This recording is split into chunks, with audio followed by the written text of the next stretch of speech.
I think the awareness, once people understand, most of Canada is not going to be habitable as we move forward into like 2025, 2028.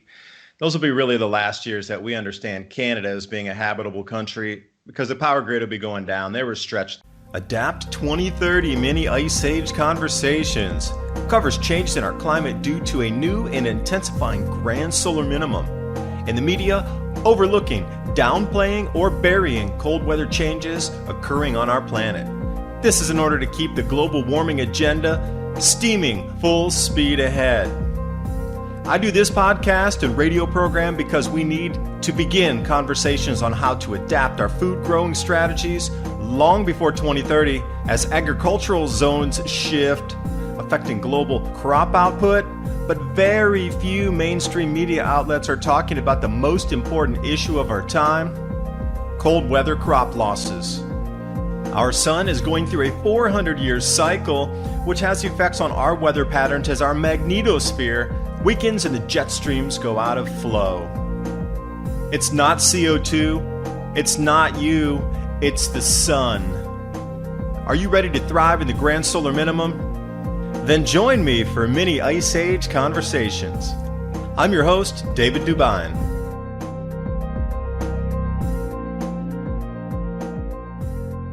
Good afternoon, everyone. You know the calming voice when you listen to the information presented. Today, I have with me Michael Lazzaro from Evolutionary Energy Arts. You can find more about how he takes a look at the sun, the energetic changes in our bodies here on the planet, what we can do to strengthen our mind, body, and spirit moving through these changes at evolutionaryenergyarts.com, where the title speaks it all. Evolutionary Energy Arts is creating videos that will educate, inform, and transform. Stepping well beyond just the science, which I present a lot about in the Grand Solar Minimum on the Adapt 2030 channel. So Michael, thanks so much for joining me. For the last 2 years, if you're unaware, in Canada, they were so stretched on the power that they were just a few megawatts from grid down situation. They were trying to draw power from the US, but at the same time, in the US, everybody was incredible power draw because of these all-time record cold temperatures. And Canada was rerouting power through different provinces to try to prevent grid down situations. But this is the kicker. It's the second year in a row it's happened. And this last year, they were just a few megawatts from a complete blackout because they couldn't get the power from the states and they didn't barely have enough for themselves up there. So I'm curious as we move forward into the next year. So they're in a race to try to bring on new hydro capacity. Is it really going to matter by 2028 when it's so cold like this every single winter and they're not going to be able to grow crops? Because another factor is the farming insurance programs. The individual private insurers are stopping insurance in the third year loss zones up in Alberta. So what does that mean? It means that if your farming community is experiencing losses for the third year in a row due to inclement conditions, it could be floods in some areas, could be hail events in others where every year they're getting hail damage, or it could be wind. All right, so they're looking at these three factors in terms, well, drought too. You could throw that in. I'll throw that in with the floods. Floods or drought, the lack or too much precipitation. If they're seeing a third-year trend, the local private insurance are just stopping insuring. So at that point, are you even going to plant? And it goes same thing with the homeowner's damage insurance. If your home has been damaged 3 consecutive years where you're getting claims due to weather, they're going to stop insuring your home. Now, having a bank loan, it requires that you have insurance on your home. Now, are you going to have to go out to a government insurance program, or are you going to have to get to a private insurer that's going to cost you 10 times more to insure your home? I mean, these are real issues to think about moving forward in terms of property values and where to relocate to, if you relocate. Yes, most definitely. And even like which places are going to be the best in the whole world. I remember, I don't know, do you follow Ben from Suspicious Observers at all? I sure do. I'm a very big fan. I used to be on their program back in the day, and I thank Ben for giving me a little bit of a platform on the Fly on the Wall podcast that they do on Saturdays. I respect all those guys. They're some of the smartest minds in the world. And absolutely, watch Ben's channel. He has some valuable information on there that is so helpful for us trying to figure out where these changes are going to be the most intense. But yes, I do. Suspicious Observers, shout out. They're invaluable for a resource. Yeah, he's actually my cup of coffee in the morning. He's the first couple sips I just usually go to. Yeah. I'll admit that. You know, he's one of the ones I consistently look at. And, when he described what made him go to where he is, and he's in the Albuquerque area, I'm not sure exactly where, but he said it really came down to two places, and the other one was in Mongolia, and he just thought it'd be a lot easier moving to New Mexico. So you have to figure out what feels right to you, obviously, and think ahead. And I remember putting up an article, I think it was yesterday, I was talking about it. New Mexico had like 0.16 of the state that was not in drought last year, and now 64% of it's not in drought. In 1 year's time, boom, just like that. And the deserts are flowering, and they're going to become grow zones in some areas. And conversely, some areas are just going to be permanently flooded. And if you thought changes like these were limited to today's world, the fate of Rome, climate, disease, and the end of an empire. This book is a sweeping new history of how climate change and disease helped bring down the Roman Empire. An interweaving grand historical narrative with climate science, the fate of Rome was decided not by emperors, soldiers, and barbarians, but also volcanic eruptions, solar cycles, climate instability, and devastating viruses. From Rome's pinnacle in the 2nd century, when the empire seemed invincible as a superpower, to its unraveling by the 7th century, when Rome was politically fragmented and resource depleted. Empire could no longer withstand the combined challenges of a grand solar minimum and recurrent outbreaks of bubonic plague. And if you want to support this broadcast, click the link below in the description box to The Fate of Rome, Climate, Disease, and the End of an Empire, available in both paperback and Kindle versions. Your clicks keep this broadcast on air. Thanks for the support. At least that's how it seems. Yeah, it's true. Now, going back to Ben, he used to live up in the Northeast up there. Now, why did he pick up and move? This is one of the smartest minds on the planet that understands these cycles more in depth than most people. Why did he pick up and move his entire family down to the Southeast? And, you talked about intuitively moving out west. I have people asking me to put together information out there on west about the rainfall and this sort of stuff. So take a look at the Sierra Nevada mountains. Not only last year did they have the all-time record, most snowpack ever, but then this year it broke that record. So obviously this is a trend ticking toward the upward of increased rainfall. And if you do, there's been a fair few studies on rainfall with lake core drilling sediment, pollen counts, and inflows. Like when there's a heavier flood, you get bigger kind of rocks and pebbles flowing into a lake bed bottom, so they can drill that down in the cores and then see how much inflow there was, along with the pollen count. Because if there's more pollen, there was more plants. And then also with the stalactites on the ceilings of caves, they form rings as well, more water, more rings, more water, thicker rings, just like tree rings. So there's a lot of information done on that area, and they can peg it. Again, here's where the most rainfall starts, 22 to 2,500 years ago. Right back into the same thing with Africa, the grain grow zones for the Romans, 2,500 years ago, wet conditions, good for grain. Been dry for thousands of years, now starting to rain in the same spot. Well, here it's happening in this desert Southwest as well. Dry for so long, and now it's on a 2,500-year rain cycle, starting to get really wet again. It's going to be like that. And wherever you're seeing these trends start, and if you're looking for the 3rd year in a row, I'm always on the 3rd year, and then the 4th year confirms the trend. So if it's going to get in a drought situation where it's a 3rd year, it's been super dry. If it's dry for the 4th year, that's going to be the new trend, the way our weather systems are moving. So if it's going to get wetter, it's going to get wetter. If it's going to get drier, it's drier. If it's going to get colder, record cold. If you've experienced record snow and record cold for the 3rd year in a row, if it happens again this year, that's your trend. It's going to continue like that, and there's no way out of it. This is why I see people waking up and moving, because they're going to understand quick. I agree. I think more people are waking up, but there's going to be a mass panic as time goes on. But those people that are getting themselves situated now, they're going to have such a head start and a leg up. And then, of course, there's many people that are already prepped to the hilt and have it all set up. And as far as what do you see happening with the grand solar minimum and the increase in earthquakes? We're obviously seeing some interesting earthquakes in weird places. There was like 4 earthquakes in New York State yesterday, and we're seeing a lot of them way off of the areas where we always see activity, like the Ring of Fire and any of those zones.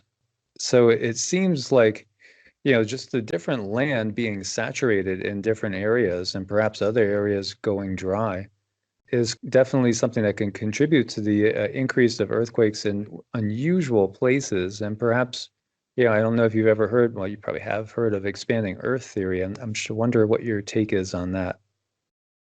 That would explain the land subsidence in some places and the land rising in others. So Tennessee is where I'm from and probably where I'm going to relocate to in terms of, when all this is going down, because it's a homesteading area, everybody, firearms heavy, very liberal laws in terms of so many things for self-protection. But there have been an enormous amount of earthquakes in Tennessee. And if I talk to my family and my mom will say, David, there's been 2 more earthquakes here. And I'm like, wait a second, you're telling me there's earthquake? What? And it's been like that. So I started to delve back in. And sure enough, there's a huge uptick in earthquakes in eastern Tennessee, central Tennessee, South Carolina, North Carolina. Now, what is with that these unusual places, unless the New Madrid fault zone's starting to wake up again, and these subsidiary fault zones, because, when we talked originally, I was telling you there's a small fault zone that runs through South Carolina that John Casey talks about in his book, Upheaval. So if you can find if there's a small fault zone, this is a good indicator. If there's a small fault zone near you that usually never goes off. It might go off like once every 800 years. They might go off once every 1,000 years or once every 400 years, whatever. Delve into the geologic record. Every place has been surveyed across the planet pretty much, especially in North America, Canada, and Europe. If you're sitting on a fault zone, even if it hasn't gone off in 500 years, if you're starting to get some quakes around there, these very well may be. This expanding, the electrical connection. You got to think about the electrical connectivity. Our Earth is charged negatively. The upper atmosphere and the ionosphere connecting back to the sun, positive. So these 2 charges need to equalize in state. So something needs to discharge. That's why we're seeing so much more heavy electricity in the atmosphere in terms of sprites, which used to be rare. Now we're seeing them every major electrical storm. Blue jets, once rare. Now we're seeing them every electrical storm. We got ground to sky lightning off the hook. I mean, that used to be a semi-rare phenomenon, but now it's happening consistently.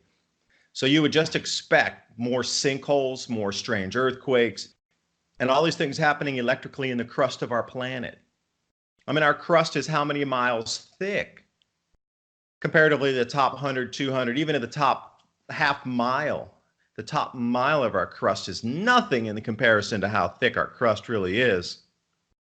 So even if the crust were to rise a full mile, that would be a civilization ending thing for us. But in terms of, it'd be like just the veneer, paper thin, wafer thin crust. So yes, I do believe in expanding Earth as well. Some things are happening for sure electrically. And could it expand? Why not? Definitely within the realm of possibility. And as we're talking, I just went over to USGS just to take a look, see what was unusual. And you have a 2.0, so it's tiny, but it's 60 kilometers east-southeast of Brigantine, New Jersey. So how often do you see one off the New Jersey coast?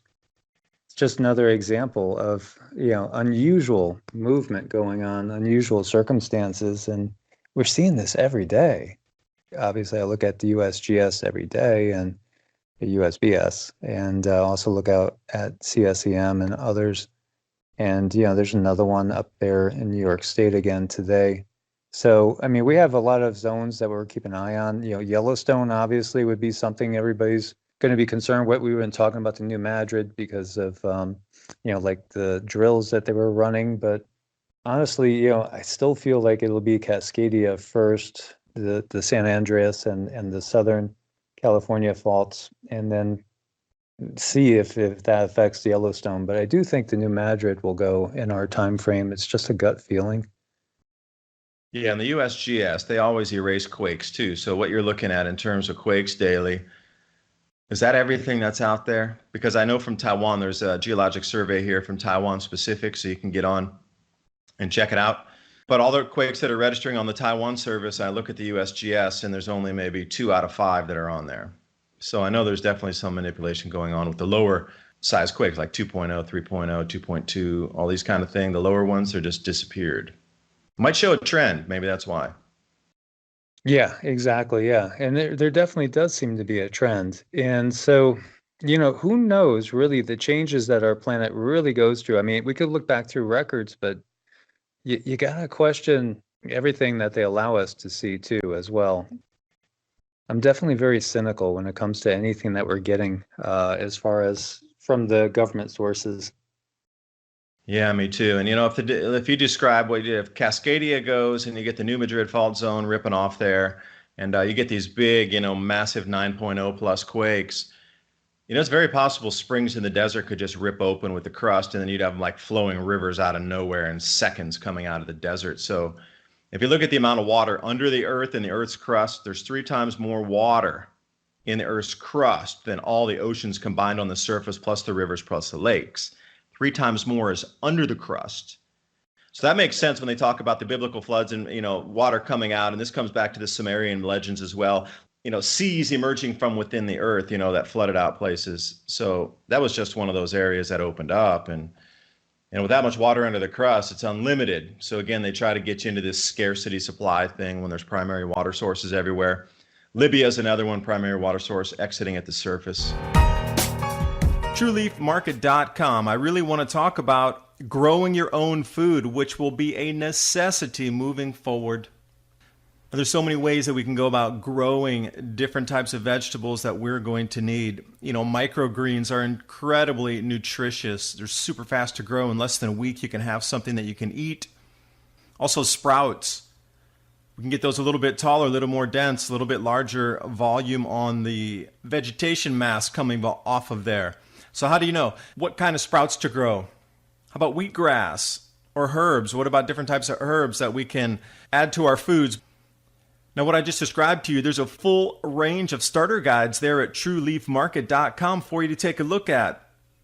Even if it's just for your own knowledge and you don't purchase something from them, at least get the information so you know how to grow microgreens, you know how to grow sprouts, you understand what some of the herbs are for.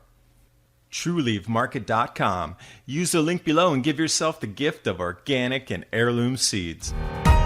Amazing times we live in. Most definitely amazing times. Times that demand preparation. Yeah, so I had a question for you too. So I really feel energetically the sun is going to open up conduits in our consciousness, and you're much more attuned, and that's your specialty there. So I'm just curious, what do you think with these vibrational frequency changes and what effects they might have on the human psyche or behavior patterns? Oh, it's definitely affecting people.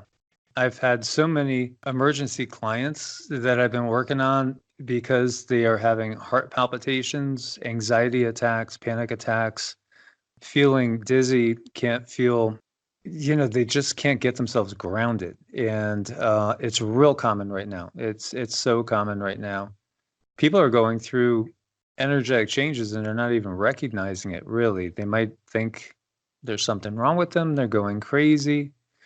But really, the sun affects us intensely. And it's fascinating to see all the scientific articles coming out now that are alluding to things that were spoken of in the spiritual traditions in different cultures, and going into even some channeled material. And you and I have never really talked much about channeled material, but it's so fascinating to see what's happening right now, because I think that this is one of the biggest things is the change in consciousness.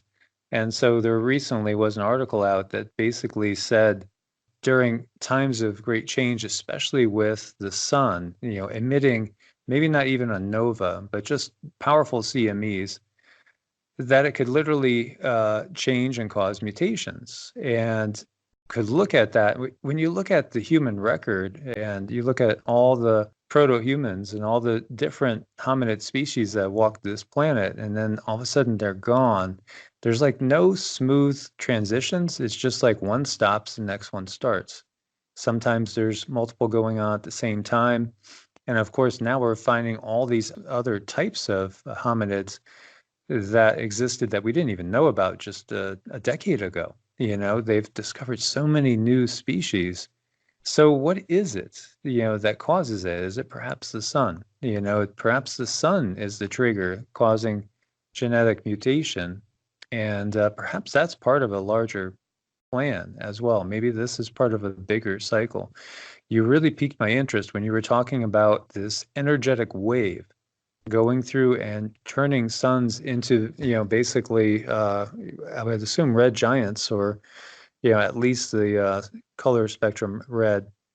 That's fascinating because if you are anybody that's read or listened to nowadays, the work of say like Barbara Hand Clow or Barbara Marciniak and so many other channelers that were channeling messages from different groups. Some say the Pleiadians, and there are people that channel other beings as well, ascended masters and the like. They were talking about this back in the late 80s, that we were going to be going into an area where we're going to be bombarded with energy that's going to cause complete change, going to basically tear the whole system apart, cause these great earth changes, but ultimately, cause something called ascension, or a changing of consciousness, a raising up in vibration of humanity's consciousness and the consciousness of the entire planet. So this energetic wave that they are now recognizing scientifically was spoken of long ago, 30, 40 years ago, and even farther back in some circles through the channeled messages. And when we get down to so many traditions and people don't necessarily always want to recognize it, the books of the Bible, they were channeled messages. People were inspired, now whether they're truly getting messages from God, whether they're tapping into something that collectively all consciousness is really connected, that's something that we could agree or disagree on. But the fact that people see things like this and have seen these changes in these times, and now we get all these scientific discoveries coming out that are just verifying it. And, there are cases of people with 3 strands of DNA instead of 2 now. That has been verified, and the talk is that eventually we're going to have 12-strand DNA, and that perhaps that was our original condition way back in time. So I'm not sure what you have experienced as far as your exposure to these ideas. Yeah, I'm very much open and into that, and I believe there's a second bipedal hominid species on our planet wandering around our forests and living underground as well. Perhaps there's 2 of us left, but we're divergent, and we're meant to be divergent in the way that we're not a nocturnal species, we're a daytime species. We live in cities, and we require and live more with our tools versus living completely in nature, 0 tools, 0 modern anything, completely as an animal species would. And I've also, I really believe there is Sasquatch out there. I believe it. There's too many accounts now. There's too much footage. There's too much forensic evidence. Like if you were going to prove it in a court of law, hair samples, DNA, footprints, all these things, there's just too much of it there not to be real anymore. How is it that we never discovered the missing link? It's just an energetic change. And Robert Felix, who actually I met and talked with at LeakCon over in Denver, he was a speaker there. So Robert and I, we had a couple really good conversations. And he wrote that book, Evolutionary Leaps in Magnetic Reversals, which I highly recommend for anybody to read, talking about the exact same thing. You just get these giant jumps in. There's no in between. There's no missing link. It's just whoosh, a whole entirely new species. Like we might have 4 arms and 4 legs tomorrow in just an instant. So gigantic leaps. And channeling into, you got this whole river of consciousness. I mean, every mystic tradition across the planet talks about it. And even in that time before you go to sleep and you're in that half awake sleep state, and everybody understands there's something different in that state. I mean, everybody's experienced it. And there's so much out there that's way beyond us, this 3rd dimensional reality we live in. So could there be channeling? Absolutely. And I'm really curious what they're talking about in terms of what the timelines might be for us here and how these changes are going to unfold. For me, that's really the most interesting, is trying to get to the timelines, the areas on the planet that are forecast to change, and then how intense these changes are going to be. So if you have any information on that, I am all ears. Yeah, they vary in some degree as far as expected timelines, and a lot of times, with setting of dates, even with like Edgar Casey, take for instance, a lot of things that are happening right now, he had saw happening way earlier. A couple of them even back in the 50s and the 60s, and then closer to turning at the 2000 time period. So it seems like it's difficult to pen an exact year. However, when they were talking about us entering what they were calling the photon belt, they were, for the most part, they were all saying it was 1988. I remember too, seeing an article come out and talking about scientists discovering another planet in that time frame, and then it just kind of got swept under the table. So it makes me always think about the Nibiru thing too from the Sumerians.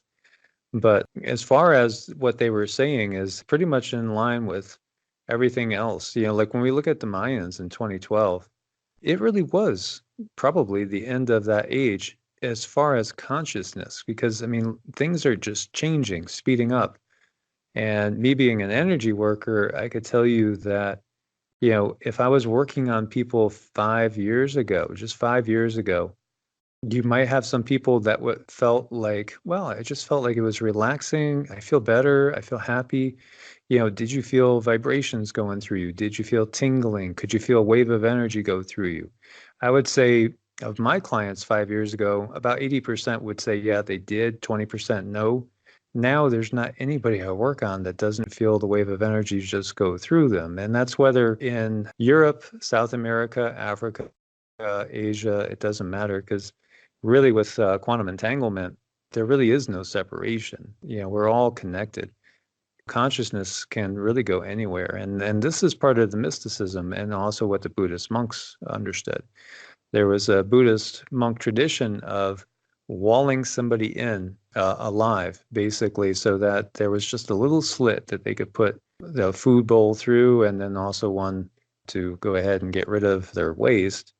And they would just meditate there until they could leave their body, go into a room, and describe what's in it exactly. So, that's going to the extreme with sensory deprivation causing an out-of-body experience. But I think out-of-body experiences are real. I think we can and do travel in multiple dimensions on a regular basis every day, like you were saying, when we sleep and when we go into meditation.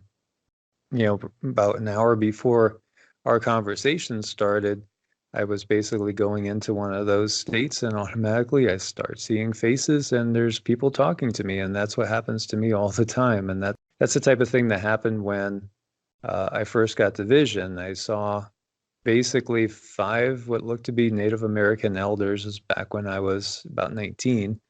And they were standing in front of a map, and I could see the Four Corners area. And it looked like they were trying to tell me to come here. And so that's come back several times. And I've had clients, actually, intuitive clients, tell me, do you know there's a Native American chief here, and describe exactly what he looks like and what he's wearing. And now I'm like, yeah, I know, because I think it's one of my ancestors on my father's side. And I think I've been told for a long time to head that way, but I've just been stubborn and just kind of gone off and done my own thing. But now I know it's like time to head that way. Did I get off topic? No, stay right on that track. Yeah. Where should you be intuitively? Where do you feel you should be? Throw logic out the window for a minute here. Intuitively, where are you thinking? And that's just a general question for anybody listening, because I really believe that we're past the point that now everybody feels something is different. Everybody feels it, but they can't put a causation. They can't put their finger on it. But nearly 100% of the people I talk to or come in contact with all say the same thing. Something seems wrong, and something just doesn't feel right now. Something's different. Something like the world's spinning out of control, and just they feel something is here, and they just can't put their finger on it. But where do you feel the safest place is? Intuitively, I think maybe we should be listening to our inner voices on that. I agree totally. Just like my desire has always been a tropical beach. That's what I love.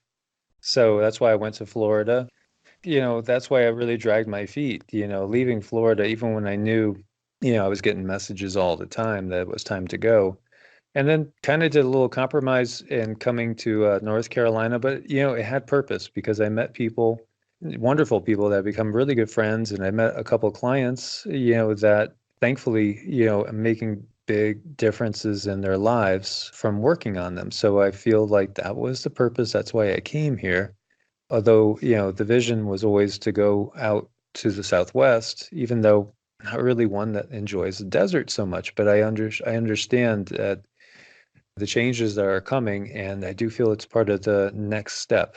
because they have always envisioned that people need to come together into communities. And I do think, and maybe you will agree, there's most definitely been a governmental backlash against that type of thing. The system doesn't like people getting out of the system. And so if you have a group of people, whatever number it is, that are no longer in the system, they're totally self-sufficient. Maybe they're getting all their power from sources that are, solar and what have you, growing all their own food, completely self-sufficient. In some ways, that's kind of a threat to the system. This video is brought to you by our friends at TrueLeafMarket.com. Heirloom and organic seeds for any grow zone on our planet.